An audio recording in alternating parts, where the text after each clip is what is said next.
ஸ்ரீமதே ராமானுஜாய நமக. ஸ்ரீ வைஷ்ணவ சம்பிரதாய விசேஷ கருத்துகள்.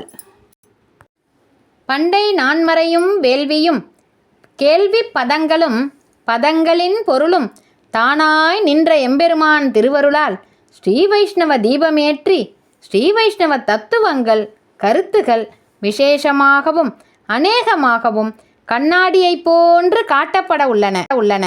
அறிந்து பயனடையுமாறு மகிழ்ச்சியுடன் கேட்டுக்கொள்கிறோம். ஸ்ரீ வைஷ்ணவ விளக்கு, ஸ்ரீ வைஷ்ணவ கண்ணாடி, வேதசாஸ்திர இயல்.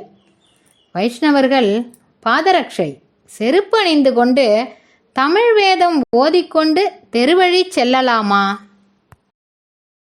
திருநாட்டுக்கு சென்ற ஸ்ரீ வைஷ்ணவர்கள் பொருட்டு நடத்தப்படும் திருவத்தியனங்களில் அடியார்களை பூசிக்கும் நிகழ்வுகளில் இயல்கோஷ்டியினர் வரும்பொழுதும் தேவதேவனது எம்பெருமானது புறப்பாட்டு உற்சவங்களிலும் ஸ்ரீ வைஷ்ணவர்கள் திருவடிகளில் ஒன்றும் அணியாமலேயே தமிழ் வேதம் ஓதிக்கொண்டு வீதிகள் வழியே செல்கின்றனர் என்பது அனைவரும் அறிந்த ஒன்றாகும்.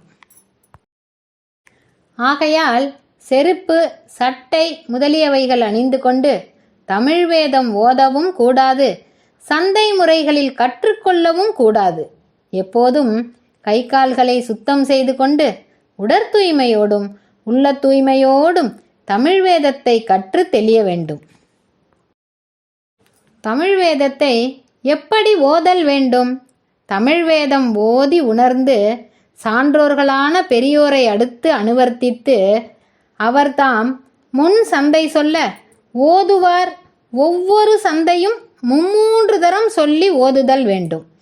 தான் தோன்றியாய் புத்தகத்தை பார்த்து ஓதல், சிஷ்டர்கள் ஸ்ரீ வைஷ்ணவ பெரியோர்கள் அல்லாதாரிடம் கற்று ஓதல் ஆகியவை கூடாது. பரம்பரையாக ஓர் ஆச்சாரியனை அணுகி கற்றறிந்த பெரியோர்களிடமே கற்று அறிய வேண்டும். ஸ்ரீமதே ராமானுஜாய நமக. ஆழ்வார் எம்பெருமானார் ஜீயர் திருவடிகளே சரணம்.